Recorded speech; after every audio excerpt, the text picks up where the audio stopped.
واجعلهم شهداء، اللهم واجعلهم جوار النبي عليه الصلاة.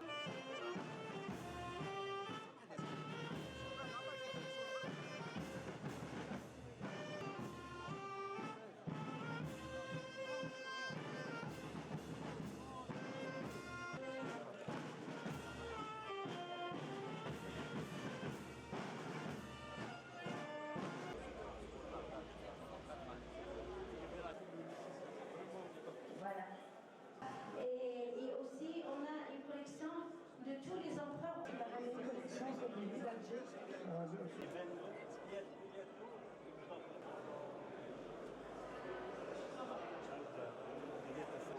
C'est-à-dire, c'était le premier roman.